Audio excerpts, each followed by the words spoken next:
Living Free Ashley here, and I am just gonna go and lean in hard to the fall season, the fall colors, the fall spices, all of it.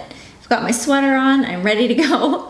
So today we're gonna make a zucchini carrot loaf. Zucchinis and carrots are from my garden and I wanted to use them up and thought this was a perfect way to do it. So let's get started. You want to preheat your oven to 350 degrees and you want to grease a loaf pan. Now start by making 2 flax eggs. In a small bowl, you're gonna mix 2 tablespoons of ground flax with 6 tablespoons of warm water. You're gonna whisk that and set it aside to thicken.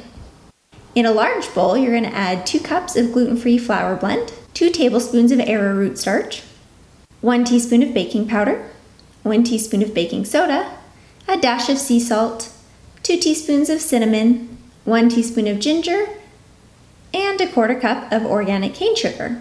And you're gonna give that a good mix together and make a well in the center for the liquid ingredients.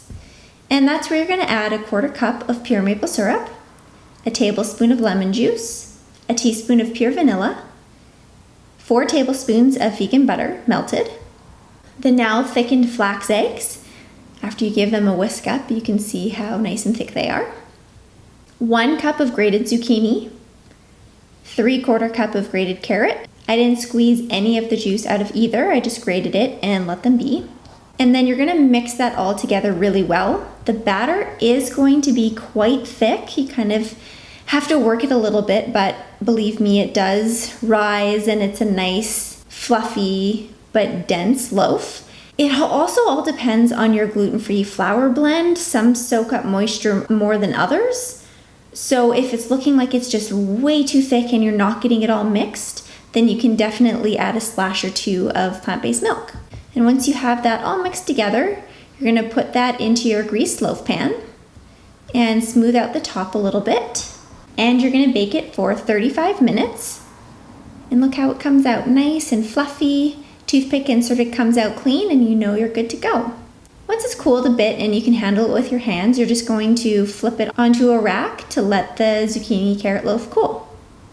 And I just made a little glaze to go on top of it. I didn't have very much icing sugar, so it was a small glaze. I had less than a 1/4 cup of icing sugar. I put in a splash of lemon juice, a splash of oat milk, and then just gave that a good mix until I got mostly all of the little lumps and clumps out. And then once my loaf was completely cooled, I put the loaf on the rack on top of a baking sheet just to catch the excess glaze. And I poured the glaze on top of the loaf. And then once that's set, cut into that bad boy, and here you go. There's the loaf. Nice and moist and soft, and the fall flavors were there, and the colors were there. It was so yummy. Thanks again for watching another episode with me, Living Free Ashley, and cheers to living free.